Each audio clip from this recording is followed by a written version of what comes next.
What's going on, guys, and welcome to Vinny's Corner.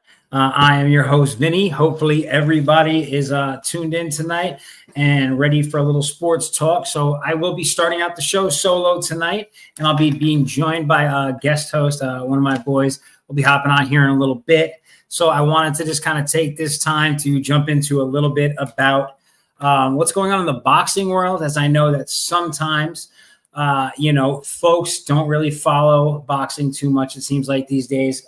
There is a hardcore group that do.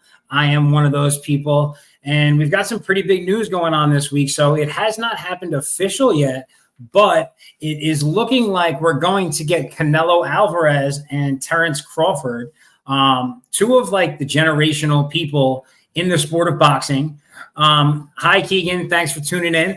But these two folks, I mean, they're two of the biggest names in the game right now. Both guys are around 35 years old.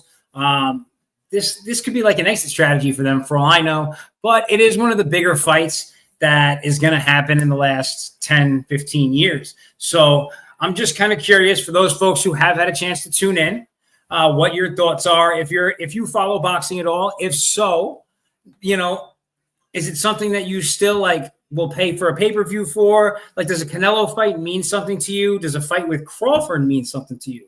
So kind of let me know what your thoughts are. There's going to be a lot that we're talking about today, but that's just where I wanted to start it.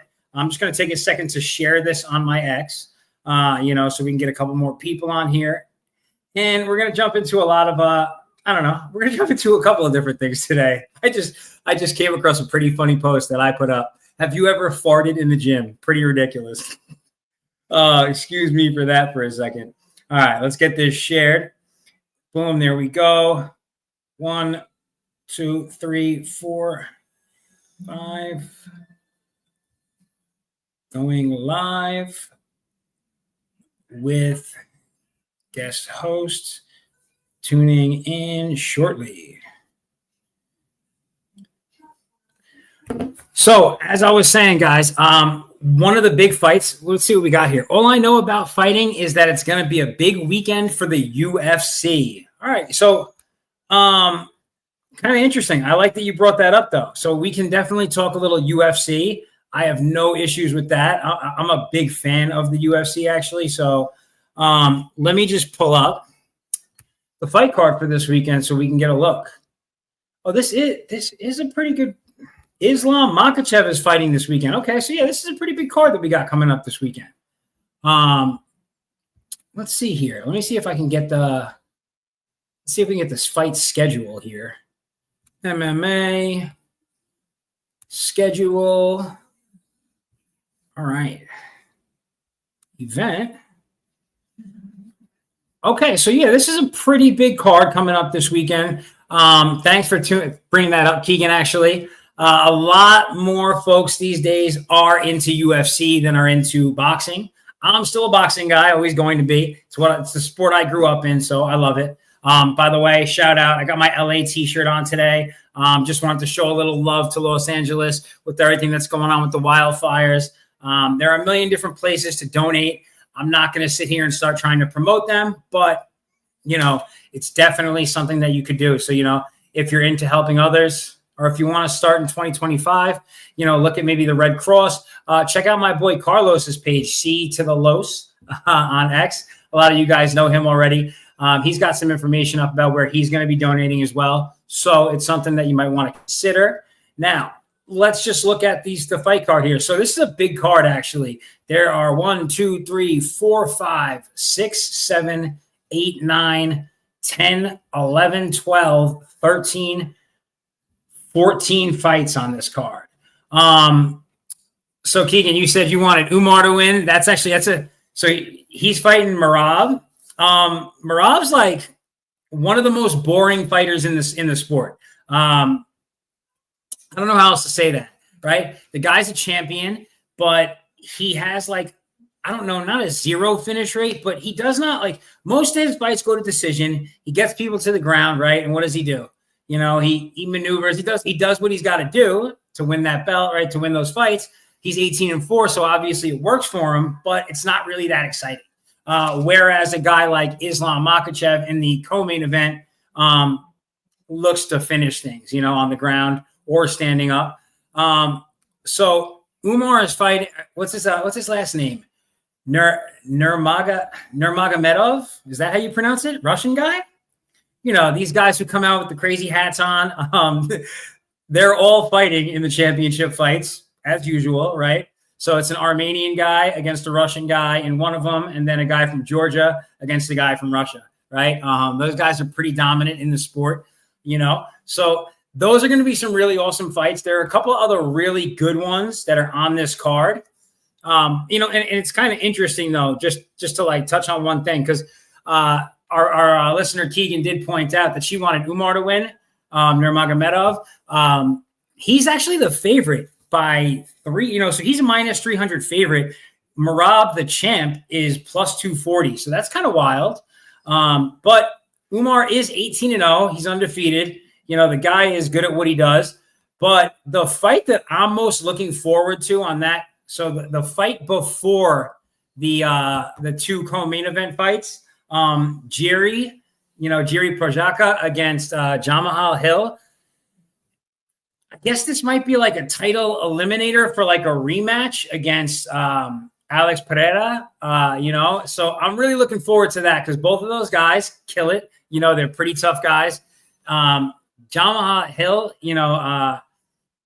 he talks a lot. The guy has a lot to say. I love that for him, but the last time he was in the ring with Pereira, he got laid out bad. He got slept. So, it would be good to see him bounce back and have a win against Jiri. If you're a betting person, I'm going to tell you right now, I'm probably going to parlay Islam, Umar, and Hill. That's probably going to be what my parlay is going to be. So you got a minus 380, a minus 300, and a minus 125. I'm not sure what the odds are going to be on that. It'll probably be a little bit over even. But that's probably going to be where my parlay is. And if you wanted to make it a little bit of a bigger move, then you might want to go to the fight before that. Benil Darush is fighting against Renato Mocaino. Mocaino's pretty tough. Mocaino's good to fight, man. He's an excellent guy to watch fight. So it's definitely a good one. Not a problem there at all. So you're right. Jiri has already fought Alex twice. They do got to find somebody else. Here's the thing, right? Alex, he's a different animal. They need to find some other people, maybe get like PFL fighters, do something different. He's already gone up. I don't think he's going to go back down in weight. I know that a couple of those guys, Dricus du Plessis, he was talking about maybe fighting him, but I know that he's not in love with that idea. I don't know. I mean, it's kind of a tough situation when it comes to Pereira. He's gotten on such a roll. He's so dominant right now. And, everyone he gets in the ring with, like, pardon my language, he fucks them up. There's no other way to say it. So I would like to see him go to heavyweight. I don't really know how it's going to happen, but they're talking about John Jones retiring. John Jones retires. Tom Aspinall is elevated to full champion from that interim title he has now. And then maybe we get Pereira against Aspinall. That would be a pretty dope fight for 2025 at heavyweight nonetheless. And a lot of people don't realize Alex can easily fight at that size. Like the guy is like 6'3", 6'4". He wears a size 14 shoe. Like he's not a little dude. I'm 5'9", 185 pounds. He makes me look like a child. Put it that way. So like that would be something that I would love to see, but it's kind of tough to say what's going to be what, so hopefully this card is going to be an exciting one. It's the first card of UFC for 2025. It's a huge card, there's 14, 15 fights on this card from the early prelims to the prelims to the main card. So it should be pretty exciting. And they've got Kevin Holland's fighting on this card as well. Holland's always exciting to see. He takes his L's, but he also does deliver. And then there's another really good fight, Halton Almeida against Sergey Spivak. Spivak's good too. So there are like some really good fights on this card if you're a pretty hardcore UFC or mixed martial arts fan. It just kind of depends on what you like. Like I said, I like boxing a lot, so I like stand-up. But I did do jujitsu when I was younger. I haven't rolled in, let's see, the last time I rolled was in 2012. So I'm not going to like sit here and act like it's something I could still do fluid. Like I would get my ass busted at this point. But that being said, I would be very excited to see what happens. So Keegan, thank you. You got a lot to say tonight. I love this. This is a really underrated fight. You do know your stuff. So that's a good point that you just pointed out. And Ritter, the Ritter is, he's a one champion. He's a one championship guy. Those guys are tough as nuts too. Like a lot of people don't realize how big one championship is, how big Ryzen is. UFC is dominant, in the Western world, but there are also really big fighting promotions, especially in the mixed martial arts world. One championship's dope because it's got Muay Thai fights as well as mixed martial arts fights. And they do the Friday night fights, which are free on Prime Video. Who knows? Maybe I can get them to sponsor me. I'll plug them a little bit more. But that's a really underrated fight. You're right about that. The guy. So he's fighting a guy. So Renier de Ridder is 18-2. He's from the Netherlands. He comes with a big stand-up game, and he's a southpaw fighter, right? Which is pretty serious. Really, what's big, though, is that when you go into a Holland fight, right, it's kind of expected that it's going to be a tough fight. Like, so it's not just going to be like I expect fireworks in a fight like that. Like, so I'm glad that you did bring that up. It's going to be kind of cool. And you're right, to see how he transitions. Here's what's interesting about de Ridder, right? He's labeled as a jiu-jitsu guy, but he's from the Netherlands. And so we know like most fighters from the Netherlands have very big striking. Kickboxing is a very big sport out there. So they are very well-trained strikers as well. So I'm expecting to see that fight stop. I do not think it's going to go the distance. Holland's got 12 losses to his name. So this is kind of like what a lot of people don't know about this fight. And so thank you again for bringing it up, Keegan. This is like Holland's like a gatekeeper in this fight. So this is to see if RDR can transition properly from one championship and be an exciting fighter in the UFC. That's really what this fight is. So it's pretty exciting. I'm hyped for it. I will be watching all that stuff because boxing is coming along. There's been some good fights already this year, but the big stuff is really kicking off in February. So, I got a little time on my hands. So, okay. So I'll give you I'll run down my list actually on these fights since you did bring it up. Starting at the top, I think Islam is just too good. I do not think he's going to lose. I mean, he's beat Arman before. I don't know that I see that changing. Umar should win the fight, but I don't know, man. There's a thing about Merab. Like, I'm not going to count Merab out, but more than likely Umar wins. Like I said, I'm placing a bet on him, so hopefully he does. I think Jamal Hill is gonna beat Jiri. I think Jiri is he's slowed down a lot. He's not where he was. You know what I mean? And after those couple of losses to Alex, it's just changed him as a fighter. So I expect to see Hill bring the heat to that guy. Hill's going to be looking for a knockout. I wouldn't be surprised if he got one. So I would take Hill in that fight. The next one, Darush against Moicano. They're a pretty even matchup, but Renato Moicano he's been really good lately. So I'm expecting to see him do his thing. It's tough to say, but I think that he wins this fight. He only wins about half his fights on the ground where he is a BJJ specialist. But I feel like he's going to end up winning this fight striking like in the stand-up game. So that's where I'm going to go with that one. Let's see. The next one on the card after that fight, Almeida and Spivak, that's That's a really even one. I'm going with Almeida. He's been awesome. Plus, honestly, like when you watch UFC fights, unless they're going against like a known stud, and like Spivak's very good, don't get me wrong, but Almeida's a heavy favorite for a reason. So he's minus 525. I expect to see him do his thing, and it should be a fun one. The next fight is going to be interesting. This is a good one. So we've got a Uzbeki guy, Bogdan Guskov. He's good. He's really solid. He's only got 3 losses. He's a pretty heavy favorite, but I'm going with the American, Billy Elikana.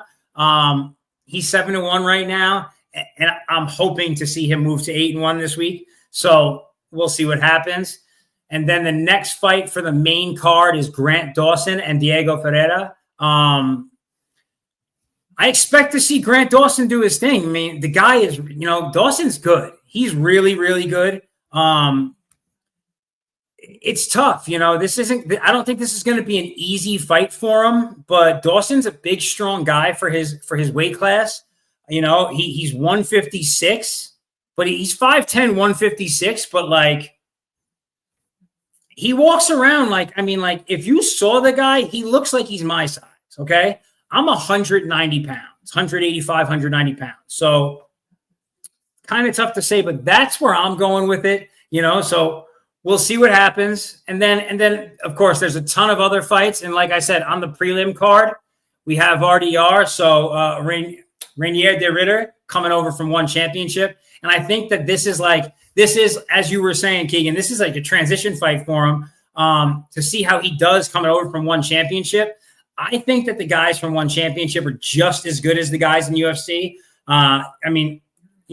That's a real deal promotion. So I fully expect to see him perform. And I think that's going to be a really exciting fight. Holland's the kind of guy that looks to drop people or get dropped, so it should be pretty dope. I'm hyped for it, no question about that. So we'll see how it goes, but that's what I'm thinking at least. And then, so guys, if you're like really into the UFC also, I do just want to point this out because on the early prelims, there are some really good fights too. These fights, I got to see what time this card starts. But let's see here. So the early prelims start at 3 p.m. Eastern time. Or, I'm sorry, 3 p.m. Pacific. That's my fault. 3 p.m. Pacific. And on that, you got Clayton Carpenter, young American dude. He's a stud. He's 8-0 for a reason, and he's fighting a Russian. I just say a Russian because you know what you get when you're dealing with these fighters. But he's fighting Ulanbekov, who's like 15-2, I would say, 15-3, I think. He's a really good fighter, but I expect that's the first fight of the day. I expect that fight to be pretty hectic. And then there's also a really good ladies fight. Carol Rosa and Aileen Perez are fighting. That's going to be a really good one. I expect to see Perez come out on top, even though Rosa's favored. Carol Rosa's good. She's got like 5 or 6 losses. She won her last 2 or 3 fights in a row. But like I said, I'm just fully expecting to see Perez perform. I like her a lot. She's good. She's a pretty exciting chick to watch. So, if you are tuned in to UFC this week, the early prelim kicks off at 3 p.m. Pacific time. I would definitely check that out. Those fights are going to be dope. No question about it. So kind of moving along from that stuff. The big thing that I was talking about when I opened this up, and I'm just curious to see what people think, anyone who's listening. Are there any boxing fans out there? What do you guys think about this whole Canelo Crawford thing? Turkey Al-Ashish has got some real big things brewing for 2025. They got the Arab money in boxing now. And so they've been able to put together a lot of mega fights that really wouldn't happen otherwise. Next month, we've got David Benavidez and David Morrell fighting. That's going to be amazing at light heavyweight. I'm taking David Benavidez in that fight. He's a stud. But I do think that Morrell is going to give him way more of a problem than a lot of people are anticipating. And then there's also not a unification, but there's an undisputed light heavyweight champ rematch bout. Arthur Beterbiev is putting all his belts up again after the decision that he won the last time against Dmitry Bivol. That's on the 22nd. And on that same night, you got Virgil Ortiz fighting. You got Shakur Stevenson fighting. So there's a lot more people actually fighting on that card. It's a really, really good fight. Let me just pull up the full card here. Let's see. Dimitri Bivol.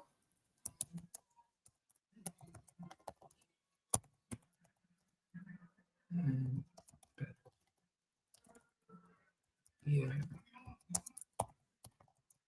So, boom. Images. Okay, so the full fight card that night, and it's, as I was saying, this is a pretty ridiculous fight card. So you actually got the IBF heavyweight champion, the guy who just badly knocked out Anthony Joshua. Dynamite Daniel Dubois is putting up his IBF belt against Joseph Parker. Parker's fought a lot of champions. Parker's held the belts himself before. That's going to be an awesome fight.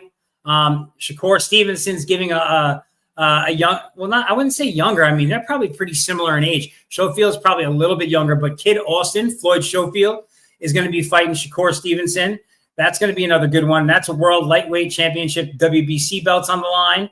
Another belt match. You got Carlos Adames he's going for the belt against Hamza Shiraz, right? So that should be a good one. So you got Carlos Adames and Hamza Shiraz fighting. Then for the WBC interim super welterweight championship, Virgil Ortiz is fighting Israel Madrimov. So a lot of people didn't know Madrimov until he fought Terrence Crawford. He gave the guy a lot of problems. It was a really, really cool fight to see. I expect that fight to be a banger. I like Ortiz a lot. I like Madrimov a lot too.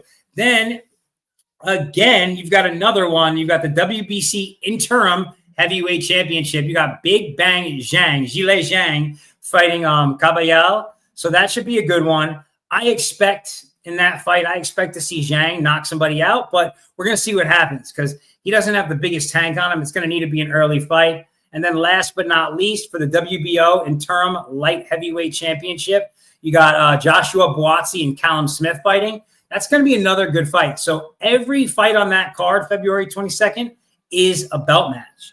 Boxing doesn't always get fight cards that are this dope. I would highly anticipate this being one of the best cards of the year. I think everybody should tune into it and check it out. Oh, my man Hot Take is here. So, guys, what up? Which way am I pointing? My special guest is here. So doing? Everybody from X, you probably know my man Hot Take. Hot Take, what's going on, brother? How we doing, brother? Doing good. So, that actually worked out because there's something I don't do a lot on my own show is talk about my favorite sports, combat. I'm always talking about football and basketball. So I took the first half hour to really dive into the UFC card this weekend. Are you a UFC guy at all? So I watch it a little bit. I'm not big into it. When I was younger, I used to watch boxing a little bit. Mayweather, Pacquiao, all that. That was my time when watching it. Now I'm not really into it. It's just about basketball and football and baseball for me right now. Well, listen, when we get to the card I was just talking about, February 22nd, undisputed light heavyweight belt rematch. And then there's 6 more fights on the card. All of them are belts. So when we get there, closer to February 22nd, I'll remind you. But, you're here now. I see the Knicks hat on. Did they perform? Yeah, they're actually in the fourth quarter right now. What's it looking like? Let me pull up some scores here. I'm going to tell you right now. Actually. Tie game. Yeah, 109, 2 seconds left. Oh, this is hectic, bro. They get me tight. I hope this game goes to overtime because I need them to win by 6 to cover my parlay. Yeah. As long as they win, I don't care how it happens. I'll be honest. So, guys, I don't know if you know, but Hot Take hosts a weekly space. He does it from 8 p.m. Eastern to give or take right now. Yeah. So when I jumped off, we had just finished talking NFC, right? So just real quick, I'm going to just kind of give my little on the NFC side of things, guys. I expect to see the Lions win, but I would not be surprised if Jaden Daniels was able to lead his team to victory. That being said, I picked Jahmyr Gibbs to be the MVP of that game. And this is kind of a surprise one, but I think the Rams are going to win this weekend outright. I think they beat the Eagles at home. So, kind of a hectic one. Now, you want to tell us a little bit about what your picks were this week? So I didn't give much of my picks during the space because I wanted to hear everyone else's opinion. So this is actually great that I'm able to give you my picks. I got the Rams winning. I think that defense steps up, and I think they disgruntled Hurts in the backfield, and he took 5 sacks against the Packers last week. And I think the Rams defense is tremendously better than the Packers defense. So, and the way they disgruntled Sam Darnold, I know it is Sam Darnold. He had one career great season, but he has been doing great this year. So the way they dismantled Sam Darnold in that Vikings offense, if they're able to contain Barkley and make Hurts throw the ball, I don't think the Eagles have any chance. I think the Rams win a close matchup, and I think they're going to win maybe like 27-24 or even 30-27. Field goal kind of game. I could see that. So listen, I listened to the radio show. I'm not sure if you're familiar. I'm sure you probably are, but Unsportsmanlike with Evan Cohen, Michelle Smallman, and Chris Canty, our guy Chris Canty. They've been talking about this team all year, and they're like, if this team gets healthy, they're going to be like the most dangerous team going into the playoffs. We saw the way they performed last week in the wild card round, and they didn't, as some of the guys had brought up in your space, right? Guys like Cooper Kupp barely touched the game, right? So, it's like if that whole team shows up, they're more than equipped. And here's really the catcher.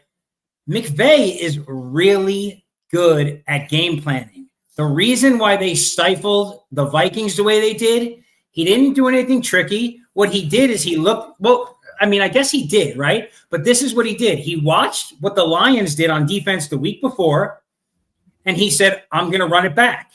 Blitz often, blitz early, right? Mm-hmm. He got them uncomfortable, and that's how they took the game, right? Oh, yeah. I think McVay is a big part of that team. I mean, I think he's definitely a top 5 coach in the NFL right now. And for him being as young as he is, he has ample amount of time to, make his career as one of the best coaches to coach in the NFL. He's taken a team. I mean, let's talk about it. Look at the defense on the Rams. What superstar on the defense stands out on the Rams? What superstar defender? Yeah, stands out on the Rams. That's kind of tough for me. This is the thing. I don't feel like it's like that defense. I haven't seen it's like, there's this guy standing out. It's the whole defense. This is my point. Level ball. This is my point. So he's taking a bunch of, NFL talent, not superstars, but NFL talent, and created this monster of a defense. And this is why they're at where they're at right now. So I got the Rams winning that game, like I said, in a very close one. So, dude, listen. Okay, and so here's the thing. Obviously, we're New York Giants fans, us two right here. So there's no two ways about it. I'm not gonna pick the Commanders. I'm not gonna pick the Eagles. But it's not from a hater standpoint. In this case, it's just really I think they know what they're doing, And if you don't trust Matt Stafford to lead his offense past any defense, then that's just wild. Yeah. He's proven. No, I totally agree. I mean, and it's not even so much of as I would consider as a hater point. It's so much of being of the Eagles offense struggling without Barkley. And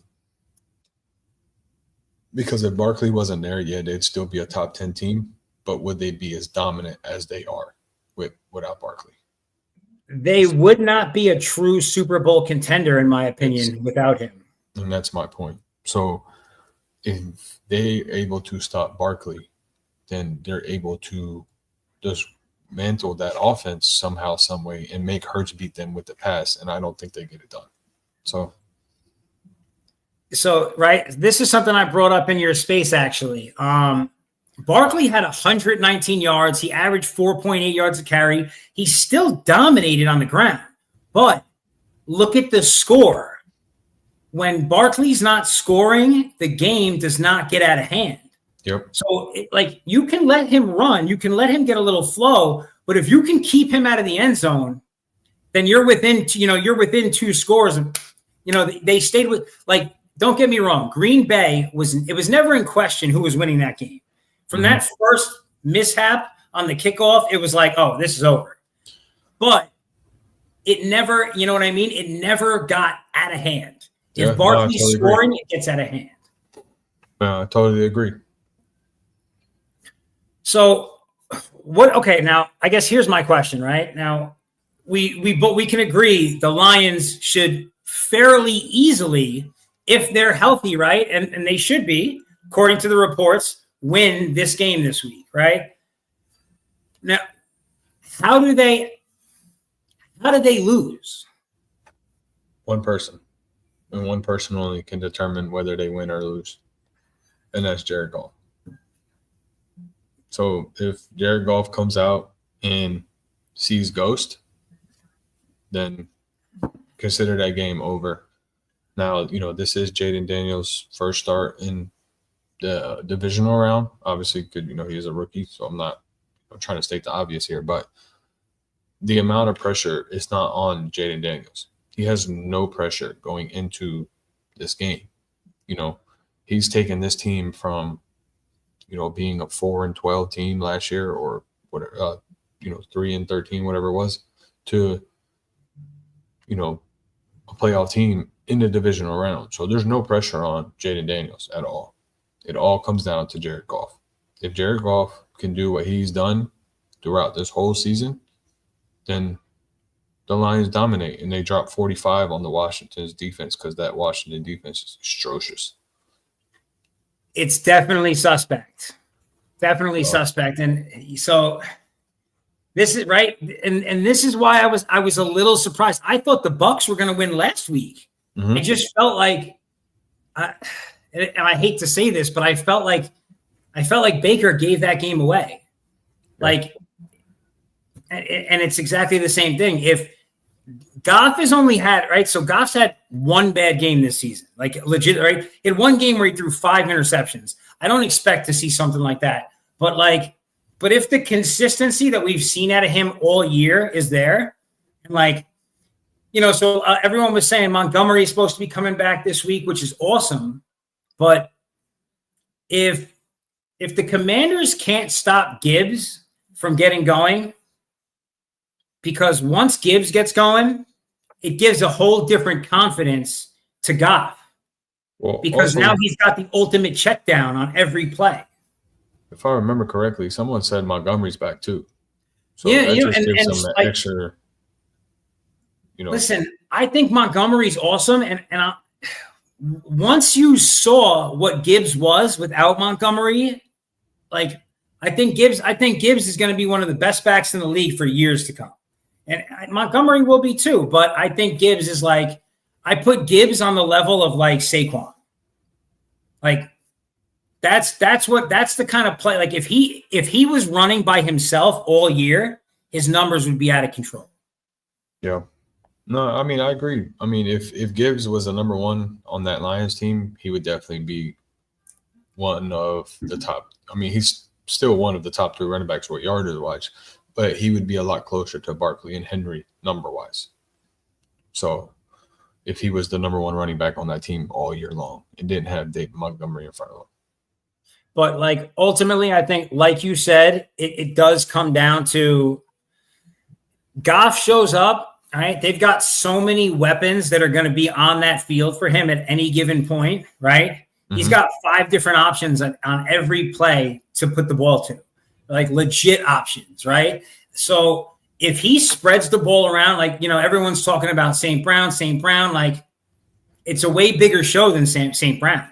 Yeah, You know, it is. and so he spreads it around. And that's the thing. If he spreads it around the right way, that's how a guy like St. Brown suddenly gets open 35 yards down the field and just, takes them apart.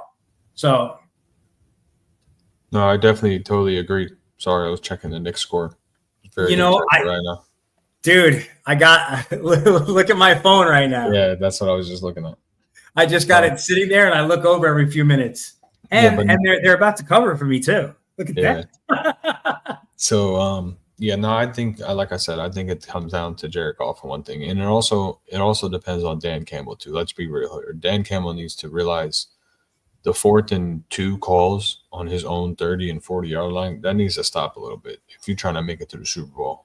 You know what I'm saying? So, let's be more realistic and let's coach not a fair game or a good game, but let's not make stupid calls early in the game.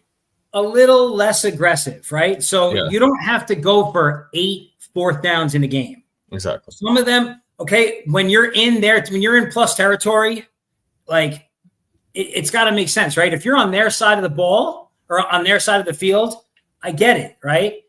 If you're down by points and you need to make something happen, I get it.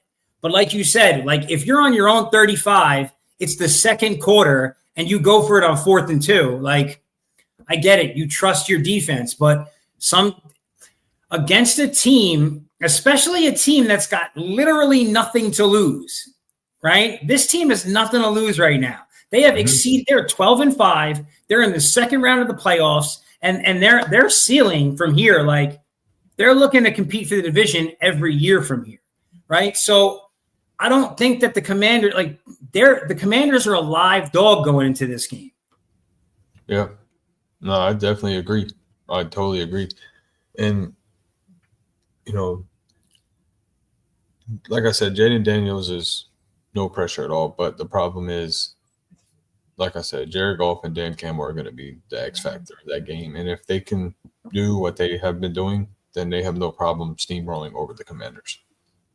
So, listen, it's either going to be one of these. It's not going to be like I don't think it's going to it's going to be a game where they make some really bad plays and give the game away, or they're going to steamroll them. Yeah. And if they have their composure and the way I feel about it, it's hard to say the Chiefs are going to lose. I'm going to be honest, but Detroit should win this Super Bowl. Yeah. It's right now it's theirs to lose. You want the honest shirts. That's how I feel about it. And it would be great to see Detroit win one. Yeah. So I would love for Detroit to win one. It's kind of weird, right? Saying that you would love to see another team beside your own win a Super Bowl. I definitely don't want to see the Eagles win a Super Bowl, and I definitely don't want to see the Chiefs win another one. So, okay, so this is. I mean, I was saying this in the chat today. I think it would be cool to see the Chiefs win, right? Like that's history, right? It's something that wouldn't, that we just haven't seen, right? So that would be 3 and 5 or 4 and 5 years, right? And 3 in a row, a three-peat, which would just be astonishing. That being said, I'm through and through NFC football. I want to see the NFC win it, and the only way for that to happen in my mind is Detroit. Yeah. So or unless the NFL script writers got it right and the LA Rams are going all the way.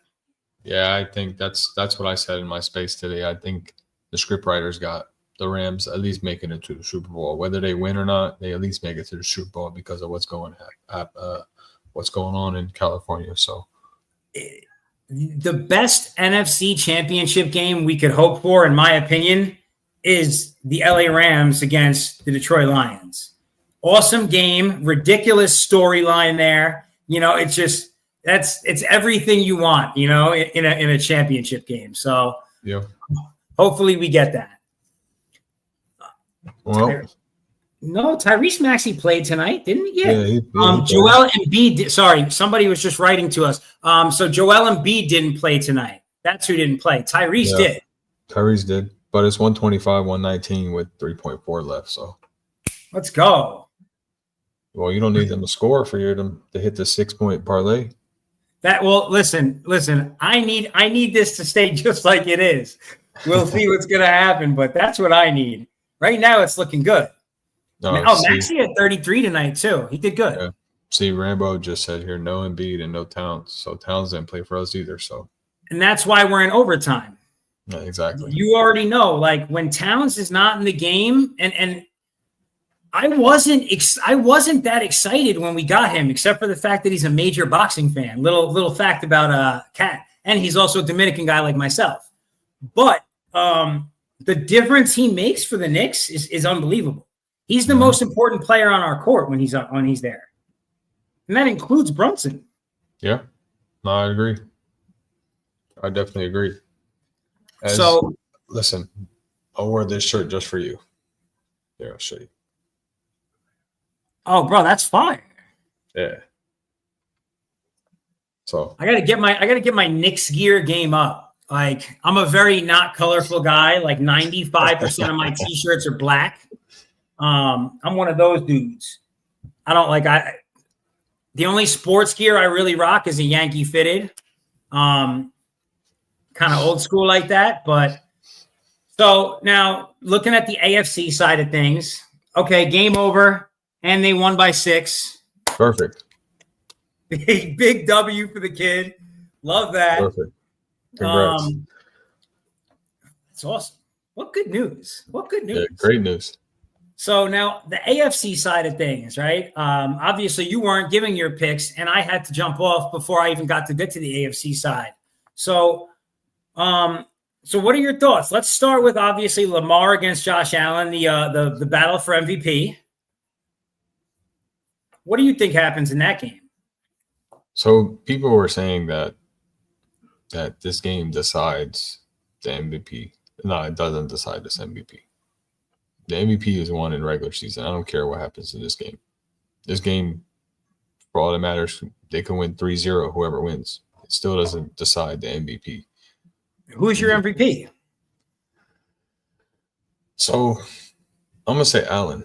And I'm going to say the reasoning why is Allen has done more with less. So, and what I mean by that is Allen doesn't have who's that? Henry Bruce. And it's a long story.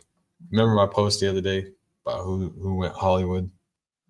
Yeah, oh, okay. So you can see that Hollywood takes. Yeah, I can see that. So that's why I stopped and read that. Dude, I'll get a message. You heard me. I was like, who wrote that? Yeah, I'll get a message from him later. So no, I have Allen as my MVP. You want the honest truth? Because he's done more with less. And like I said, he doesn't have Henry. He doesn't have Mark Andrews. He doesn't have an Isaiah Likely. Yeah, James Cook is good, but he's not a Henry. Dalton Kincaid is good. Dawson Knox is good, but they're not, Andrews and Likely. I would take that combo of tight ends over I would take the Bills tight end. And the Bills don't have a true number one wide receiver like the Ravens do in Zay Flowers. So, I mean, I just think Allen has done more than less this year than Lamar has. Okay, that's fair. That is fair to say. Okay. Now I guess here is where I would counter this. Lamar.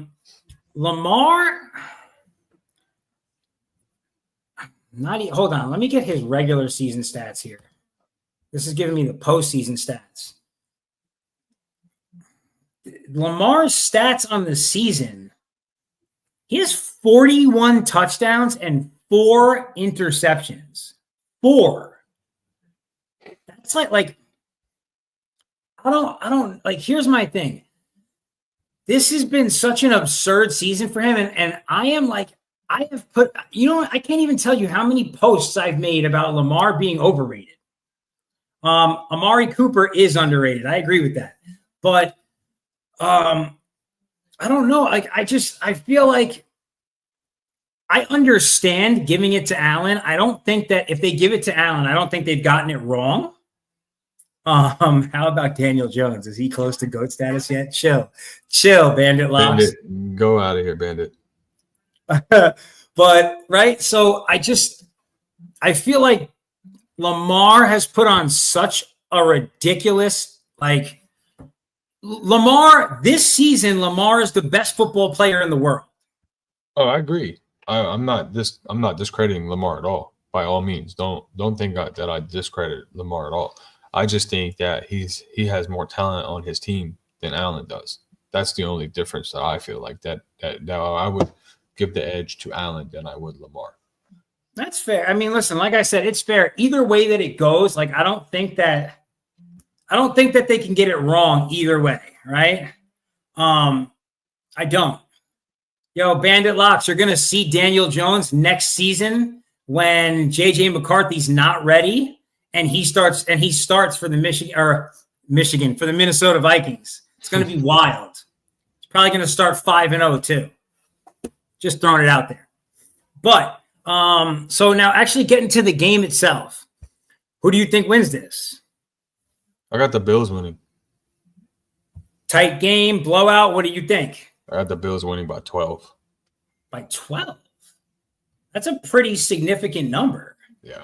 I think Lamar chokes towards the end and throws, a pick or fumble, and the Bills capitalize on it, and that's all she wrote after that. So here's my thing. I don't know. Here, I picked the Ravens. This is okay. Now, I might sound crazy saying this. I think that the Ravens are going to boat race these guys. I think that they're going to dog walk them, straight up. The game against the Denver Broncos looked like a blowout on paper. That was a one-score game until the end of the third quarter. Okay?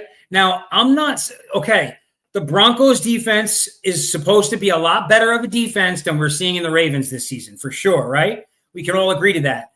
But I don't know, man. I just don't think that what I saw in that first playoff game tells me that Lamar can just – I think Lamar scores 40-something points against this team. I think that they can blow them out. I respect it. And it's weird to say that because I've never had, even last season, I had no faith in Lamar. I predicted his whole outcome. I knew it was going to go that way, but they went against the grain last year and they went against their the way that they played all season. They just went with a different game plan against the Chiefs. Made no sense. They deserve to lose that. But I just I don't know. I feel like having Henry as that extra piece, I just don't know. I don't know that they're going to be able to stop this team. Okay, but if you shut out Henry, and who else are they giving the ball to if you shut out Henry? If you stack the box and leave one-on-one coverage in the back, who is – And you got to stop Lamar. That's my point. So you make Lamar beat you. You don't let Henry beat you. And that's what I think the game plan is, right? I think that that's what they're going to try and do. And I just think that we've seen the evolution this season. This is like Lamar 3.0, and I think that he's fully capable of beating anybody, except for the Chiefs. Yeah, no, I think the Bills move on. So, what do you think about the incumbent champs, the Chiefs and the Texans? Can the Texans possibly go into Arrowhead and win a game? Yes. How do they do it? Stroud becomes rookie Stroud overnight. They need that. Okay, that's number one. And number two, they got to get Mixon going early. They can't just try to keep forcing the pass. They got to get Mixon going, whether it's screen game, whether it's running, whether it's, play action. They have to get him going early. They're not going to keep winning games with just throwing the ball. So Joe Mixon is the most underrated running back in football. Mm-hmm. The Bengals want to know why they didn't make the playoffs this year. That's the reason they didn't make the playoffs. Because if Joe Mixon was in the backfield for the Bengals, they would have won 2 to 3 more games and they would be here right now. Exactly. Just throwing that out there. he was my fantasy starter all season, and I didn't even think of it, when he was hurt, obviously I had to have him out, but I didn't even think about pulling him out for somebody else. Like he's so consistent. He's amazing, but I would counter with the Chiefs defensive line led by Jones. How did they overcome that? Those guys have done it all year against everybody. They're the reason the Chiefs are here now. They have, and no discredit to that defensive line. They played great. That secondary is shaky though. So that secondary, you run the play action a couple times, or you run the run a couple times, and Joe Mixon starts to get to 5, 6. That defensive line is going to get tired, especially if you keep giving Mixon the ball. So if you stay on top of that defensive line and run not so much of a hurry up offense, but put some pace in your step, then that defensive line is going to get tired quick because they're not going to be able to play all 100% of the game. So the only problem is the Houston's offensive line is very shaky. Very shaky. So if they're able to step up just a little bit and make a couple blocks, then I can see Mixon running for over 100 yards. So listen, if they can get Mixon going, right, and you did point out the secondary has not been what it's cracked up to be. McDuffie Island is not a real thing. I'll throw this out there. I was shocked when they let L'Jarius Sneed walk last year. But I couldn't see that. That guy was a key component to that secondary.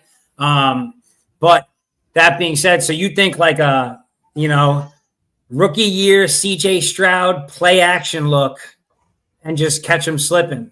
Yep. I can see that. It's definitely like it's that's possible. What I want. Do I think it happens? No, but that's what I want. Obviously. You know what I'm saying? I think with the home field advantage, the Chiefs pull some black magic and win by a field goal with a double doink. Yo, Chiefs win by a blocked field goal kick? Yeah, something. I'm telling Dude, you. I wouldn't be surprised if it happened. But I'll tell you right now, I have the Chiefs winning it all. If anybody wants to take on a ridiculous bet for this weekend, and this actually went against my own picks in a certain level, but I parlayed the Rams, the Ravens, and the Commanders to win. Nice. It's like plus 2,500 or something like that. It's a real good look. I'm pulling it up right now on my BetMGM so I can see what it is. Let's see what we got here. It's definitely like now. I guess here's the other thing that I'm like, damn, West Virginia got crushed, huh? The other thing I'm kind of like, I'm a WVU guy, so I was hoping that they would beat Houston today. Didn't happen. So the numbers on that bet, if anyone wants to get a little extreme for the divisional weekend, again, it's the Rams, the Commanders, and the Ravens to win, and it's plus 2,879. So $100 wins you just about 3,000, 2,979 bucks. Not a bad look, right? No, not bad at all. I'm checking my odds. See what my odds are. But I'll tell you, listen, I think that everyone's about to be in for a rude awakening this weekend when the Chiefs get on the field and playoff Pat shows up. I think that they're going to be upset. So I don't know. You weren't there for this part, but one of the people in the space said that their X factor for the Chiefs is going to be Kelsey. Kelsey's been quiet all year long. Kelsey hasn't done much all year long. And I think they open up the playbook, and I think this is Kelsey's best game all season long. Yo, on the Pat McAfee show on Monday, McAfee was like, how you feeling going into this game this weekend, old man? And Travis Kelce's exact words were, I feel like I'm 22. I feel amazing. I am ready to go. So, I would not be surprised if we got, a vintage, Travis Kelce, Pat Mahomes, just back and forth. I would not be shocked at all. And I wouldn't be surprised if Kelce doesn't throw a passing touchdown. That's how they're going to open up the book for Kelce. Dude, something like that would be awesome. You know what I mean? And you know what? Andy Reid is not your average coach. You know what I mean? I mean, we used to deal with him constantly in the NFC East. Mm-hmm. He's one of the best to do it. And everyone is just like, oh, the defense, their defense, their defense. If you look at the last game, obviously they sat everybody, but the 7 or 8 games before that, or maybe the 9 games before that, go look at Mahomes' numbers for the last 9 games of the season. He played out of his mind. Mm-hmm. And so like a lot of people don't realize that. The season was like a big tune-up for those guys. I wouldn't at all be surprised to see them show up in a big time fashion with some real big plays. They got guys healthy again. The offense is ready to rock and roll. So, I think they got what's his name? Hollywood Brown. Yeah, he's back. Brown's back. Pacheco's going to be on the field. Obviously they got Worthy. I mean, they've got all their tools now. Yeah. So it's going to be a real tough one to kind of to say too much against, So what do you think now? Okay, right. So you got the Bills and the Chiefs, right? Let's just say that's what it is in the AFC Championship game, or either way, the winner of that game do you think that the winner of that Bills-Ravens game can go into Arrowhead and win the AFC Championship? Winner of the Bills-Ravens games win the Super Bowl. So, you think? 100%. They're going to be so hungry and so hyped after that game, and especially if a team wins by more than 7 points, they're going to be ecstatic, and they're going to get into Arrowhead, and they're going to win, and they're going to go to the Super Bowl, and they're going to beat whoever comes out of the NFC. And my choice would be the Bills. But, I mean, I just personally think whoever wins that game would win the Super Bowl. And maybe I'm just like an old school New York hater, but no way the Bills are winning the Super Bowl. I'm sorry, guys. I'm sorry.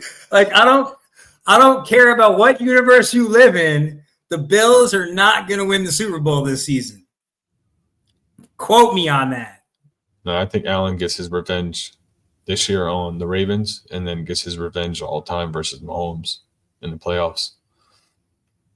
Dude, I mean, it would be interesting to see. I think he's what? He's 1-3 or 1-4 against Mahomes in the playoffs.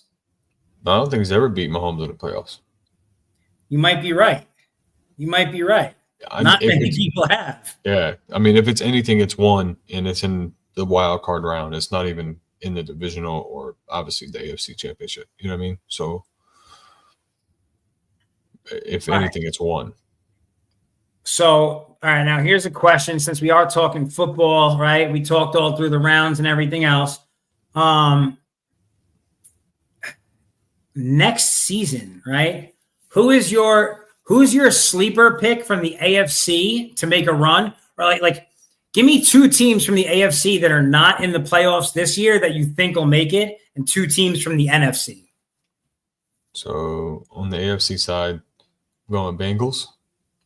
I think the Bengals fix that defense. They sign a running back, and they make a push for the playoffs and go deep in the playoffs. On the other team on the AFC side, hold on, let me look at this so I can tell you exactly. Yeah, it's very tough. Well, it depends on what coach goes what. If Ben Johnson goes to not a complete team, but a halfway decent team, I could see that team making a push. And the 2 teams that they're looking at right now, been talks of him going to the Jets that I've seen. And if he ends up going to the Jets, then I could see the Jets being an issue, not offensive wise, but all around completer team because of Ben Johnson. Who is their quarterback next season? I think Aaron Rodgers gives it one more chance. He started lighting it up towards the end. I know it was meaningless games, but beginning of the season, he just came back from an Achilles injury. So, isn't an excuse? No. Same thing with Kirk Cousins. I mean, Kirk Cousins started off hot and then just fell off.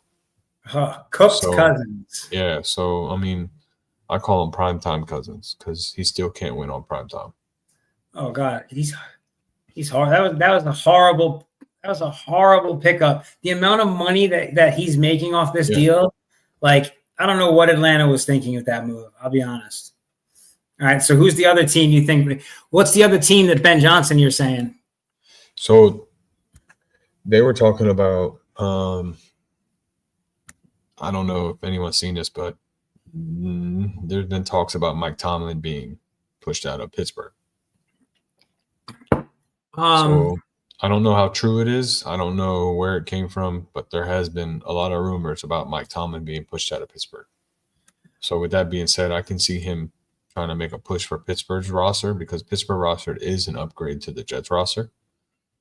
So I could see that happening. So that's an interesting one. So Tomlin was pretty vocal on this whole situation. Fans want him gone. He did just sign a 3-year extension. Right? He did sign a 3-year extension, and he's got a no trade clause in there. So he has to sign off on anything. And he outright, because one or two teams have called the Steelers in a press conference, and in like his end of the year press conference, he was like, I would tell them, don't waste your time. Like he has no interest in going somewhere else.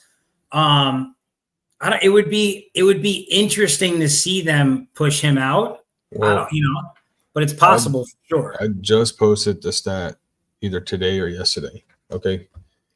And Mike Tomlin might be a 500 coach every year, but teams like the Jags, the Giants, the Patriots have won a Super Bowl in the recent year. I mean, a playoff game in the recent years than the Steelers has.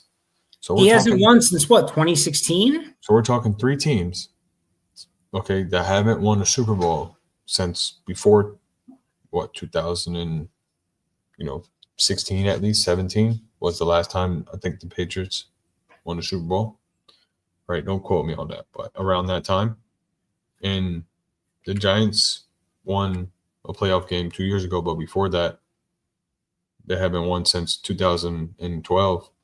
So, and these teams are winning playoff games before Mike Tomlin even wins one. So he hasn't won one in years. It's been 8 or 9 years since he's won a playoff game. That's a fact. So, and here's the thing, like, I understand the idea of like not wanting to go somewhere else. Like if he was just be like, all right, I'm going to retire then because he doesn't want to coach somewhere else. But I do think that the message is just stale at this point. The way the team, like they were just so lackluster. Like the players did not look like they gave a fuck during that playoff game against the Ravens. Like that was not Steelers Ravens football. That was like weird, not at all. So, and that's, it could be that simple, right? That team's got a lot of good pieces on it. I don't know. It might be time for Tomlin to go. It would be interesting. I've also heard Johnson's name connected to like the Raiders, but they're throwing his name all over the place. Well, the problem with the Raiders, they're going to throw his name all over the place, but I think right now the top option for Ben Johnson is for Woody Johnson, the Jets owner, to get that done and make him the head coach of the Jets. I think that's the best option for Ben Johnson. There's such dysfunction in that organization. I don't know, man. There is, and it all comes from Woody Johnson, the owner, just like the Giants with the Mara and the Tisch family. They're very dysfunctional. Very dysfunctional. Woody Johnson uses teenage kids' advice, and they get it from Madden. It's bad.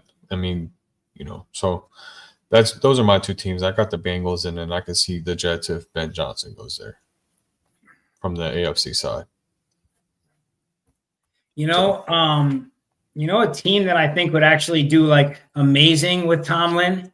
I think that the Bengals would do great with him, to be honest, because I think that's really like what he's missing is being able to go get that quarterback, and just, well, you know what? You get a winning record every year, so you don't get draft picks, right? You put yourself out of the, he's not winning the games that count, and he's putting himself and his team too far out to go and get, so they're just like picking, it's like they're taking a guy off the street almost, right? Like somebody who's the last option, right? And like, no discredit to Russell Wilson or Justin Fields, but like Russell's 35. Nobody was really looking at him for this year. Justin Fields came out of a terrible situation and didn't really do very much as a Chicago Bear, so he was able to get a lot out of them, but like, there's only so much juice you can squeeze out of the orange. You know what I mean? No, I definitely agree. A place I was thinking that could be good for a guy like Ben Johnson also, and this could be a weird one, but I was thinking the Jacksonville Jaguars.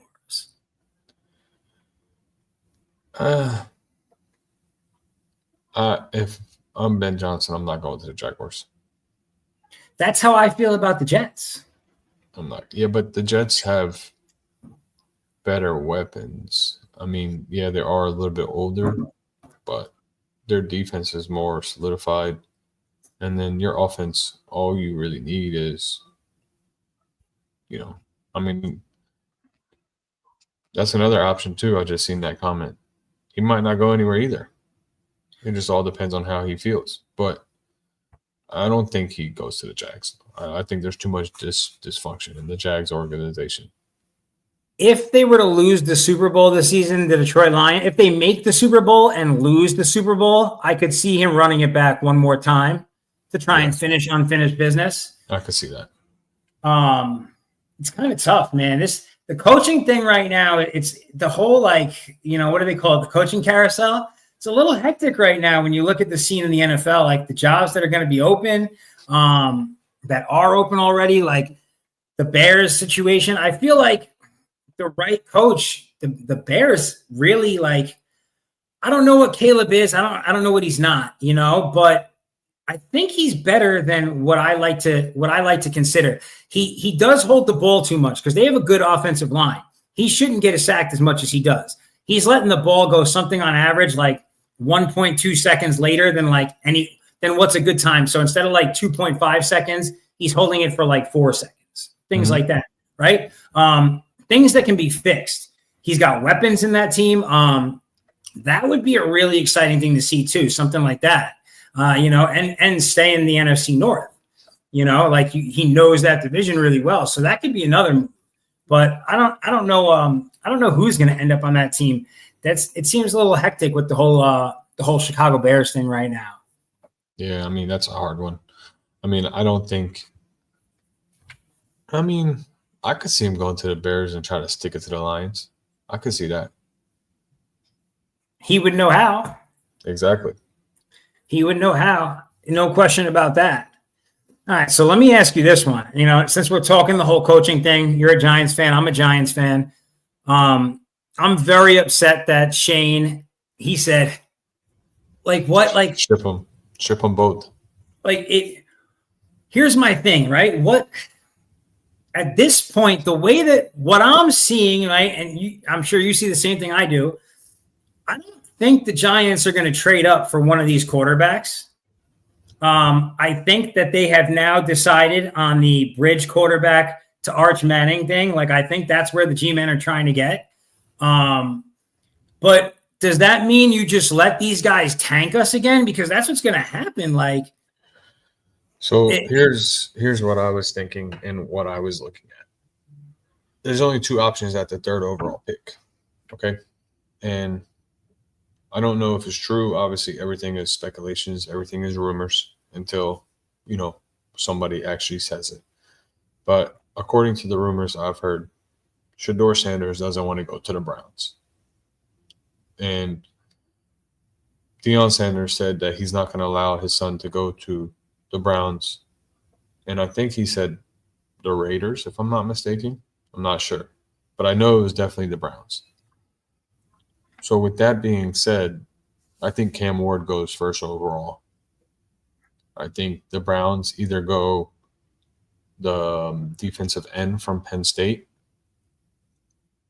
or they go Travis Hunter, or they go the other cornerback that's supposed to be better than Travis Hunter coming out of this draft. Forgot his name. And then we have options at 3. So if Travis Hunter's there, do you take him?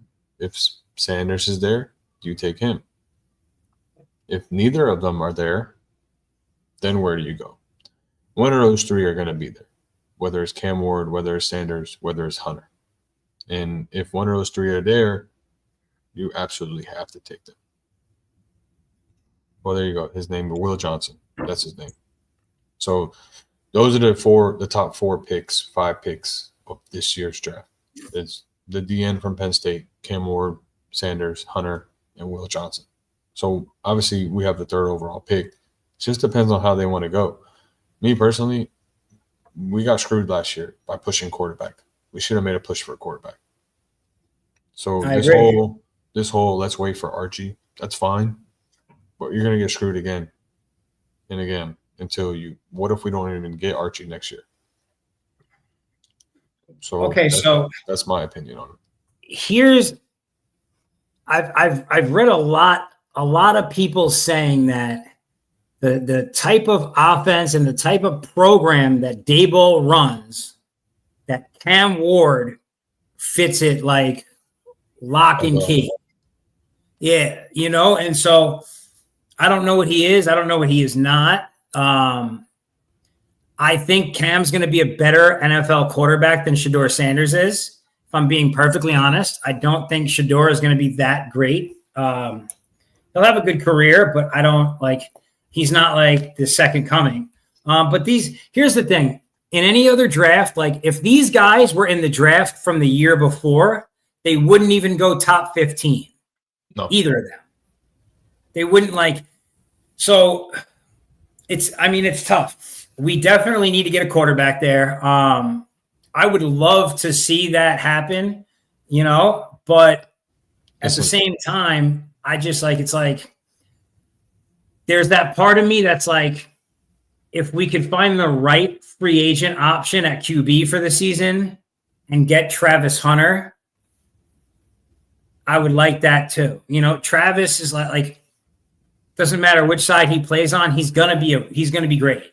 Pick up the phone, call Steelers, and go get Justin Fields and draft Travis Hunter at 3. That I think that would be right. You do something like that. I think that would be good. Cam Ward would be, surprisingly, I actually I'm reading that comment right there. The way that he plays, I tend to agree with you. He would fit well with Leak. And this is my biggest concern, right? I don't want to waste Leak's rookie contract with a lack of production because then we're going to end up losing him. Mm-hmm. You know what I'm saying? And that is I know what he's going to be. I knew what he was going to be coming into the league. There was never a doubt in my mind. I was the way that I was looking at the last few drafts, I was all right, you had Justin Jefferson, you had Jamar Chase, now you got Malik Neighbors. I know what this kid is going to be. You got BTJ. Yeah, you know what I'm saying? LSU just produces wide receivers. Dude, it's unbelievable. Yeah. And so that's really what my concern is though, right? And I think we need a better Singletary is not the option at running back. No, I liked what happened with Tracy. Tracy's actually been good. I like him as R1. I think that I think he can get better too. I like him. Our 2 biggest needs as a Giants fan and watching from, obviously as a fan perspective of the NFL, the 2 biggest needs for the Giants is cornerbacks and a quarterback. Those are the 2 biggest needs for the Giants. We have a rookie safety this year in Phillips that was outstanding. Okay. Yo, dude, and we were lucky because we let go of McKinney. Yep. That worked out way better than I anticipated. I'll be Our honest. defensive line is outstanding. Maybe go find Dex, another player, to play next to him instead of, Nacho Boy or someone else. So that's about it on that. But our two biggest needs is cornerback and quarterback. So It's a good question. Did Tyler Warren declare for the draft? that's a very good question. I'm Googling it right now. All right. So now what do you think about this? And so, yeah, he is entering the draft. Okay. Wow. Okay. That's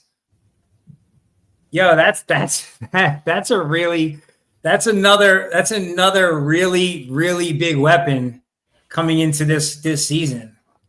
I don't foresee the Giants grabbing him, but it wouldn't hurt either. You know what I mean? Just depending on where he fell.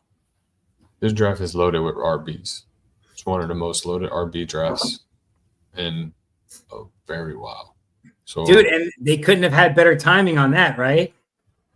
A lot of teams need RBs. You got teams with players with RBs, their contracts coming up. I can name 3 teams right now that need a stud RB. Yeah, So, dude. And with okay, so thankful for the Josh Jacobs, the Saquon Barkleys, the Derrick Henrys, the Joe Mixons of the world. What they put on this season, the Jahmyr Gibbs, the Montgomery, right?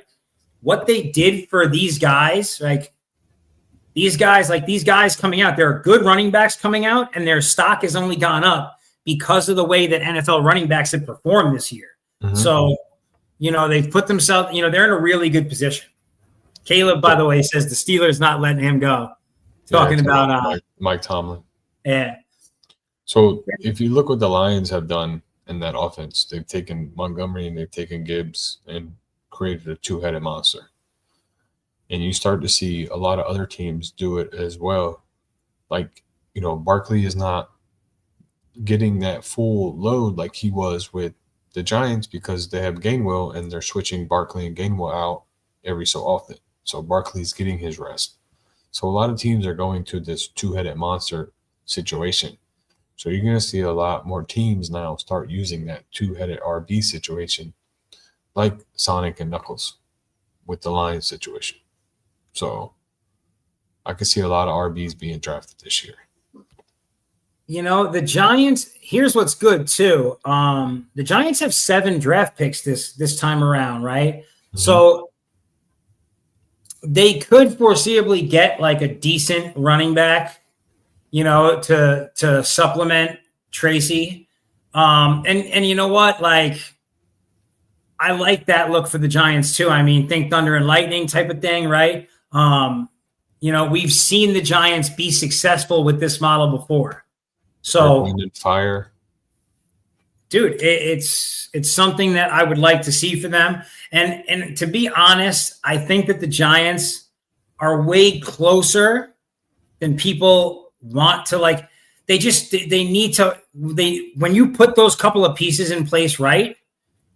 I think that it changes the game for them, right? I think the biggest piece is the quarterback.